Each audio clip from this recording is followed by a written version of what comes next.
Okay, hello everybody, welcome. Today I am joined by Zachary King, who has had a very interesting story. Um, One of the things that people who know about Zachary King will know is that in the past he was for quite a few years a Satanist. I don't want to get into that into detail. However, I will put a link at the bottom of this video to a video from his YouTube channel it goes into quite a bit of detail about that. So if it's something you want to know more about, how that looked, how he got into it, and some of the things he was involved in when he was a Satanist, then feel free to click on that link and have a watch of that because it's very interesting for sure. But I want to focus really on the moment that Zachary had his conversion. So first of all, Zachary, thanks very much for being with me. Thanks for inviting me. It's probably going to be good to give a little bit of background before you had your conversion as to kind of what point you were at in your life, because I can't remember if you were still a Satanist then or if you just left or if you were taking a break. But if you want to sort of give the background as to where you were at this time, obviously having been a Satanist in the past for many years, and then we can go into what actually happened, because I know it kind of started with, or it was kind of down to a really amazing event that took place involving the Miraculous Medal. So, to give you the Reader's Digest condensed version, I started practicing magic, that's magick, that's satanic magic, at age 10, finding out that it was real, joined a satanic coven when I was 12, signed my soul away to the devil at 13, did my first assisted abortion at 14, quit this coven at 18, and joined the World Church of Satan, or Satan's World Church, two different names, same coven. Um, at 18 years old. At 21, they made me the High Wizard. I did that for 12 years, and I escaped out of Satanism when I was 33 years old. Um, but I was still practicing magic up until the night before I went to work. I did a magic spell, and the next day I went to Piercing Pagoda, where I was a general manager. And this woman came up, wanted to buy a pair of gold hoop earrings. And, I was like, okay, I'm a good salesman. I present her with the perfect pair. And she says, actually, before I buy these, I'm shopping with my daughter and I'm going to continue that. And when I'm done, I'll come back and I'll buy these. And most people that say that mean I'm going to go find it cheaper someplace else. But she had an honest face. I knew she was coming back. Sure enough, 3 hours later, she comes back and we do the transaction. She gives me the money and I give her the gold and the receipt. And I say, if you call this 800 number on this receipt and take a survey, you might win $1,000. She goes, that's great. I've got something for you too. And she reaches in her purse and I'm thinking, she's going to pull out a Jack Chick pamphlet, tell me that I'm sinning. I need to drop to my knees and beg for forgiveness. All this stuff I can't do because I sold my soul to the devil when I was 13. And instead, she pulls out this cheap gold colored piece of tin. I mean, cheap. You can hold it up to the light and see the light through it. It was that cheap. And then she said the weirdest thing I've ever heard. Now, remember that I partied with rock stars. You give somebody that can say it can write a poem or write a song, unlimited alcohol and drugs, and they will say some strange stuff. If you doubt that statement, just turn on your top 40 radio station and listen to any song and listen to those lyrics. The song I bring up in my conferences is Bow to Bob by Kid Rock. That was his breakout song. This is the song that made him a rock god. But the lyrics to that song are bow to ba to dang, diggy diggy, up jumps the boogie. And it's like, that's the best you got? It took you 24 years to put that song out, and that was it. So what she said to me was weirder than that. She said, the Blessed Mother is calling you into her army. And I thought, Blessed Mother, ISIS, Gaia. I grew up Baptist. We don't have any names for the Blessed Mother. We don't have any titles. We have Mary. Mary gave birth to Jesus. What else did she do? Nothing. We didn't hear any other story about her. So I don't know who the Blessed Mother is. And then she says it's very powerful. Mm-mm. No, no, no. Protestants don't bless anything. So she's got to represent some female deity cult. I'm not interested. So because so many satanic cults are connected, but you don't know it. I just kind of tune her out and I go to my happy place. I'm just thinking about, I just made my day with this sale, and, she's still standing here talking to me. Why is that? There must be a sign above my head that only crazy people can see. And it says, crazy, come here, and an arrow pointing down to me, and obviously this woman has seen it and she's now talking to me. And eventually I tune her back in. See, why is she still here? I mean, she has the gold, I have the money. It's win-win for both of us. And she says again, it's very powerful. Hmm. No, no, no. I was between the high wizards. There's between 2 and 5 in the world, but that number could be as low as one or as high as 10. So out of at that time 7 billion people, I could have been the only one high wizard. That's a power trip and a half. And she's trying to tell me that this blessed miraculous medal is powerful. Hmm. I'm gonna stick my hand out, take it in my hand, clench my fist around it, and I'm going to know there's no power, there's no mystique, there's nothing to this medal. And then I'm going to either toss it on my floor or slam it on my counter, and I'm going to tell her it's worthless. This doesn't have any power, no mystique to this. There's nothing extraordinary about it. And if she gets mad and wants to return the gold and get her money back, that's fine. My boss, and I'm the GM of the store, so my boss is a regional manager. She's never going to believe that I was rude to somebody because I make my days, my weeks, my months, my quarters, and my year. So my sales are second to none. She's never going to believe that I was rude to somebody. She's going to tell me she didn't like your haircut. She didn't like your cologne. She didn't like your tie. Something like that. It wasn't you. So I stick my hand out. She's all giddy because I'm willing to take it. She drops the medal in my hand.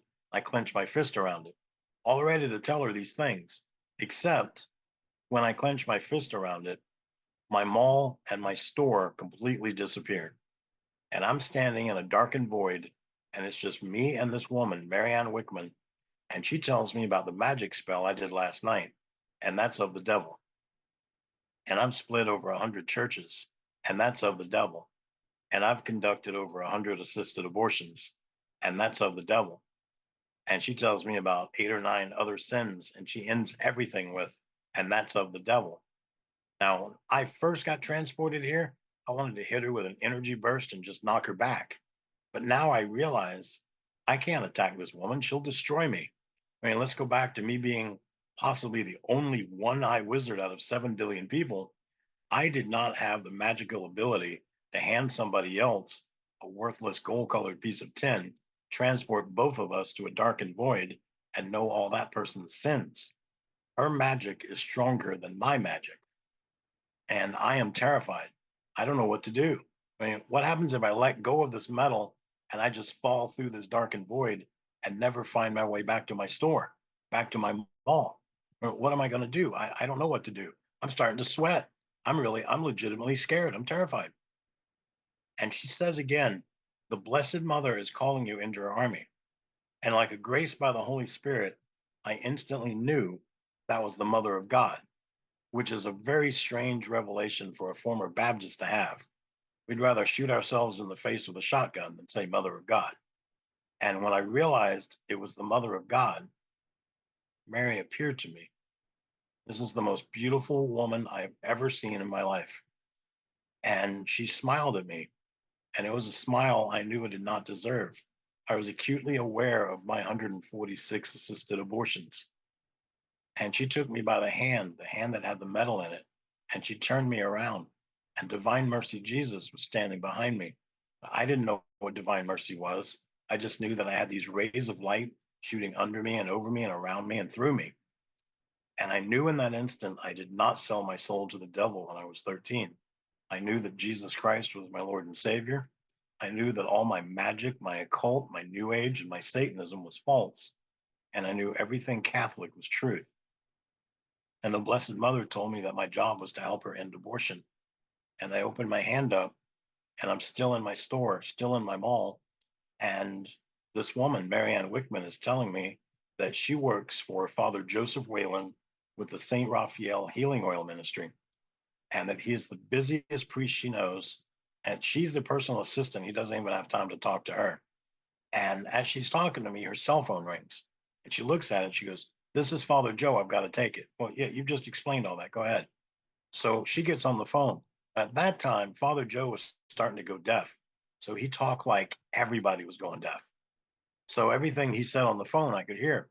She's like, "Hello, Father Joe. What can I help you with? Can you hand the phone to the young man you're talking to?" "Certainly, Father Joe." She hands me the phone. I'm shaking like Ozzy Osbourne.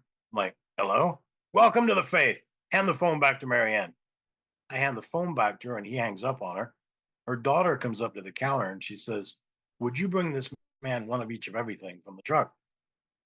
So the daughter runs outside. Then we get two more phone calls, one from a guy named Daniel and one from a woman named Laura, and they're both Catholic. Daniel used to be Baptist, and they're both saying when he gets in and wets his feet in the Catholic faith, have him give us a call. We'd love to talk to him. And I'm thinking, how do these people know? Like, I don't know. It's like, how do these people? Because she's not texting anybody, she's not telling anybody that she's talking to me. Yet we get three phone calls about me. And then her daughter brings a paper grocery bag filled with pamphlets. Why do Catholics believe this or do this? A Catholic Bible and like 125 Lighthouse Catholic Media discs. It may not have been that many, but it seemed like that many. It filled the paper grocery bag. And then I took that home and I started. I walked in the door. It was my ex-wife now, but my wife at the time. I walked in and I said, "Honey, guess what? I'm Catholic now." My wife had been a fallen away Jehovah's Witness. Like she'd been a disfellowshipped Jehovah's Witness. And I used to joke with her about how bad do you have to be kicked out of a cult? But she was kicked out of a cult and she started going to daily mass with me the next day. She didn't think that she would like it, but she was very supportive and she went with me. And at the consecration, I saw Jesus. And I thought all the Catholics in the room could see Jesus. I thought everybody was seeing this. And I said, "Did you see that?" She's like, "What?" I said, "That man up there on the stage." She goes, "That's the priest." I said, "No, the other guy." She goes, "I don't see anything." I said, "You don't see it because you're not Catholic." I also thought that because I'd been given the Blessed Miraculous Medal and I saw Divine Mercy Jesus and Mary at my conversion, that I was instantly Catholic. So I found out that that's not the case, that I had to go through an RCIA of sorts. Um, I went to personal instruction with Monsignor Lavalle at St. Francis Xavier Catholic Church in Winooski, Vermont. And I would go anywhere from 1 to 7 days a week and anywhere from 30 minutes to 3 hours. And he would give me personal instruction because he said that so many RCIA classes teach heresy. And he wanted to make sure I didn't learn heresy. So I was given the Miraculous Medal in January of '08, and I officially came into the church in May of '08. And I worked with St. Raphael for about 2 years till 2010. And then I felt Mary wanted me to start my own ministry, and I had to come up with a cool name for it. So I was thinking that, I have a serious devotion to the Blessed Mother. And then I also really like Blessed Bartolo Longo, who had been raised and baptized Catholic, but then converted to being a Satanist, then become a satanic high priest, then reverted back to Catholicism and became a Catholic priest. And he was worried that he was going to go to hell when he died. And the Blessed Mother came to him and said, "Anybody that propagates my rosary will not go to hell." So he built a basilica in Pompeii to the Blessed Mother and the rosary. And then, I took Benedict as my confirmation name. Saint Benedict was a extremist, and I'm an extremist. And then Padre Pio was super cool as well. And almost every day I was meeting a new saint. But when you think about a name for a ministry, the Blessed Mother, Blessed Bartolo Longo, Saint Pio, Saint Benedict ministry doesn't roll off the tongue. But then in this country, we started this evil fad that the whole world has picked up on inclusion. I thought, okay, well, maybe I can use this to my benefit. So then I started All Saints Ministry. So not only do I have all the saints that are currently in heaven, but all the ones that are in purgatory that will eventually be in heaven. And I also have all the ones that are living now that haven't died yet. And eventually, every saint will be involved, which is an awesome thing. So when I ask for prayers, I ask for all saints to pray for us, which could be billions of people. Very powerful prayers. I wanted to ask you something about what you said a bit earlier. You mentioned that when you went to Mass, you saw Jesus and you assumed that everyone there saw Jesus and didn't realize that they didn't see him. Um, Right. can you just tell me a bit more about what that looked like? So he was standing next to the priest. What did he look like? Just any details you remember? He was Because standing like over the priest, over the priest, kind so of like above him. like well, above him, and like whatever the priest was doing, Jesus was right there with him. Mhm. And it was the divine mercy Jesus, and all these rays of light are coming out, hitting everybody in the audience and in the sanctuary. And I just assumed that everybody could see that. It wasn't until after the first mass, and Marianne Wickman, the woman that gave me the medal, this is where she goes to daily mass. And I said, what does it feel like to see Jesus every day? I mean, like, this was the best kept secret for me in the world. Had I known that Jesus was legitimately in the Catholic Church, I'd have been here as a child and you couldn't have drugged me out. And she asked me what I was talking about. And I told her at the consecration, when the priest put his hands over the Eucharist and prayed, I suddenly saw the Jesus that I saw in the mall. And she said, that's wonderful, but they don't see that. None of nobody in the audience sees that. Yeah, it's quite a grace. Was it just the one time that you saw him there during the Mass, or did you see him afterwards It as well? was, it was for about the first 3 years. Wow, that's And amazing. then after that, I only see him like once in a blue moon. It's very rare that I see him now. And I really think that he appeared to me so that I could tell people about the true presence. Mhm. You know, Yeah, I hadn't heard of Latin Mass back then. I had only heard, and Byzantine. I hadn't heard of any of those masses. I had only heard, and I didn't even know that Novus Ordo was the term of what I was going to. I just knew I was going to Mass. And it has to be a legitimate Mass because Jesus was legitimately in the Eucharist. yeah, yeah. I Uh, mean, I know that there's TLM people that believe that the Novus Ordo Mass isn't valid, but I saw Jesus.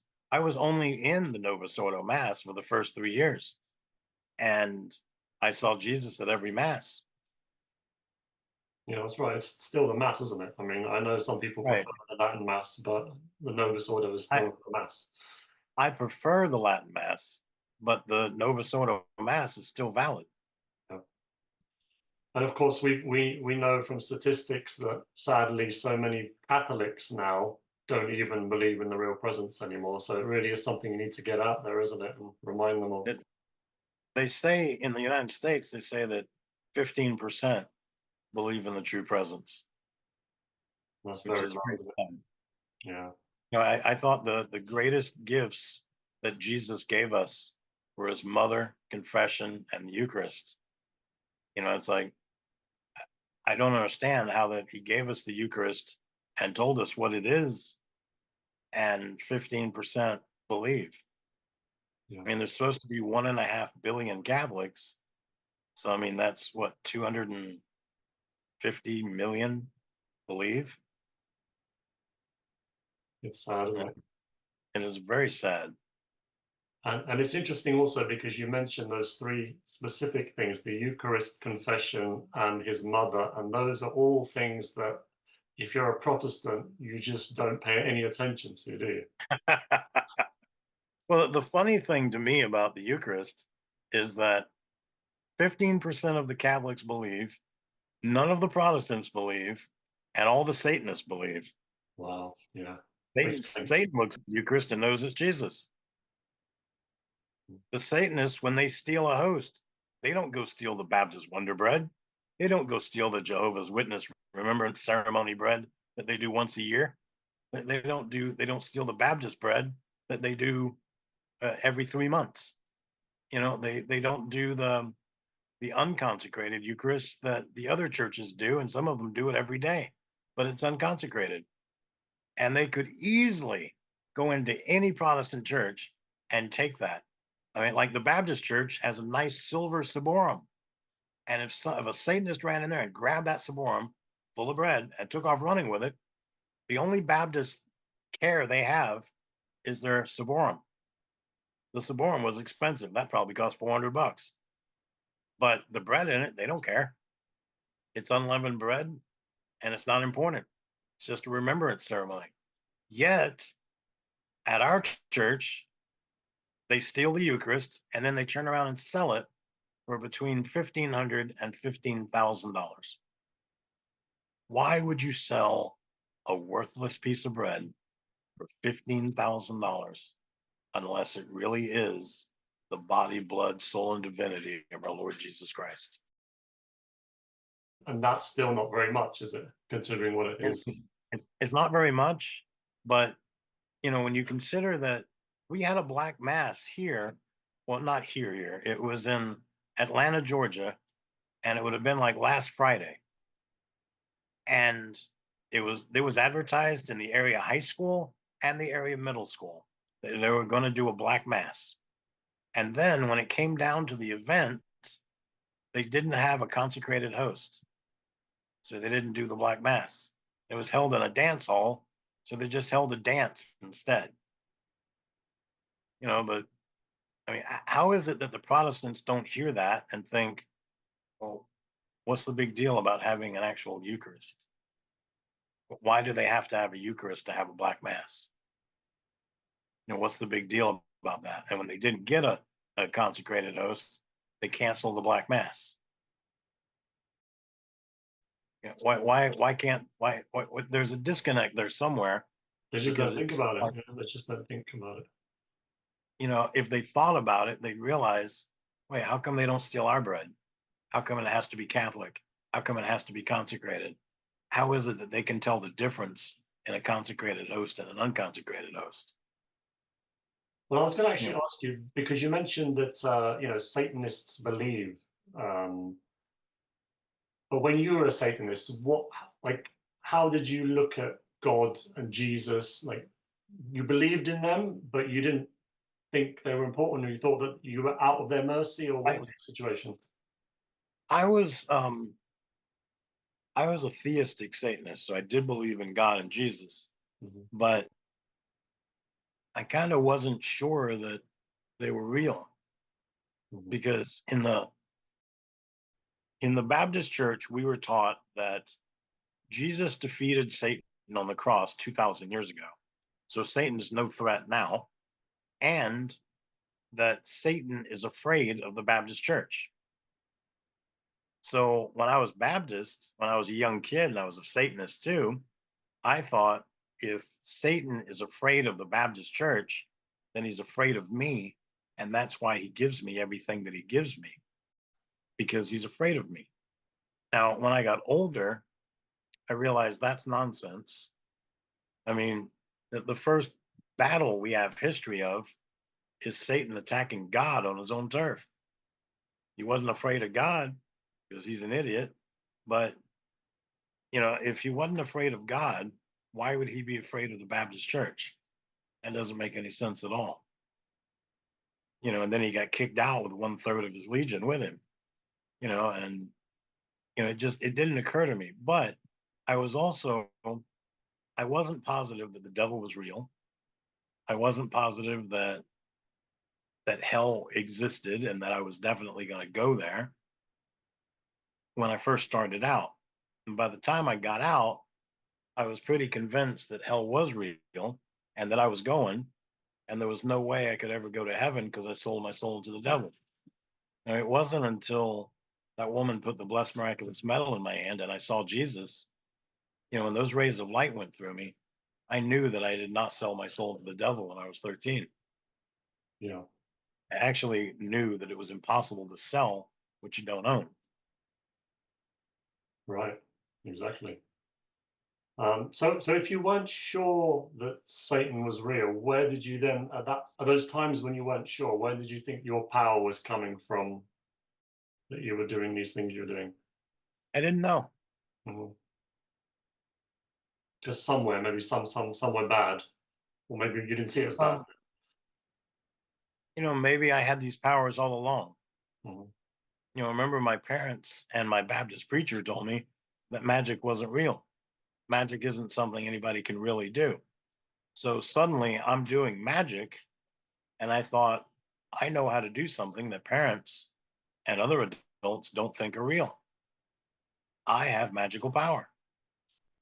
Yeah. How is it that adults don't know? They must have never tried because they were told, no, it's fake. That's just stuff in movies and books. Indeed. You mentioned earlier, Zachary, that Jesus sometimes still comes to you. Does Mary still come to you sometimes, or is it just Jesus? Mary only came to me, um, it was about 6 weeks after I was going to adoration almost every day. And I was spending up to 18 hours a day in adoration. And I asked Jesus one day, I said, your mom told me that my job was to help her end abortion, but she didn't say how. I can only stop myself, so I'm not doing any more abortions. How do I stop the world? And he said, hold on a second. So I waited a little bit, and Mary showed up in adoration, and she said, use what you know. Very short, very to the point, and then she was gone. And use what I know came out in a CD set first called Abortion is a Satanic Sacrifice. And then so many people wanted the transcript of that that I put it out in book form as well. I put out the CD set, came out in December 2015, and the book came out in June, I think, 2018. And that I know of, from what's been told of me, we've shut down 49 abortion mills around the world. The Fantastic. average, according to Planned Parenthood, the average abortion mill does 1,500 abortions a year. So if you do 1,500 times 49, it's just shy of 75,000. So I'm saving 75,000 babies a year. Pretty happy about that number. Yeah, that's certainly something to be proud of. Um, Zachary, I think your story is really powerful. It's really amazing, just in terms of what happened to you, but also, as you said earlier, that reminder to people, because it can be difficult sometimes for Catholics, even for Catholics who believe, like me, when you're sitting there in Eucharistic adoration, and you know that it's Jesus, but you don't feel anything, you don't see anything, so you just sort of have to just keep believing. And I think something Well, like this to me really helps. you could test it. Yeah, how would I do that? Um, Tell him if you're really Jesus, then do this. Now, don't make it something that's, like if you're really Jesus, make me the president of the United States. Yeah. You know, right now, depending on who wins tomorrow, um, she may not believe in God at all. Mm. But but make it a realistic something. Like Jesus, if that's really you, when I get home, could my wife make me this for dinner? Make it something that she normally would make you, but you don't think she's going to make it tonight. Or let her be wearing a blue colored dress. She may not even own a blue colored dress. And then she comes home and shows you, look at the new dress I bought today, and it's blue. Make it a realistic goal that Jesus could do for you, but Yeah. expect it to really happen. And I have people that when they think about booking me, they say that I think you have a fear-based ministry, which I don't, but how do I decide whether I should book you or not? And I told him to go to Adoration, ask Jesus. Ask Jesus point blank, should I hire Zachary King to come here and speak? And I've never had somebody go to Adoration and say no. Now that I've said that, somebody will say, I went to Adoration. He said no. But if you legitimately ask Jesus, he usually says yes.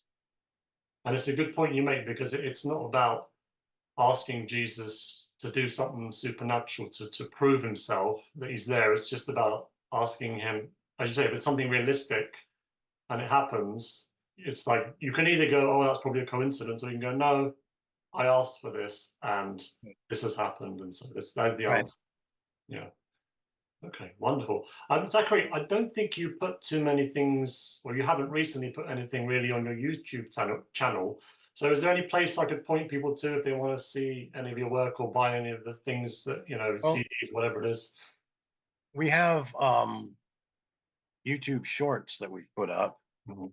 And so there's a bunch of short videos. I don't know how many there are, but for more, I have a Spotify channel.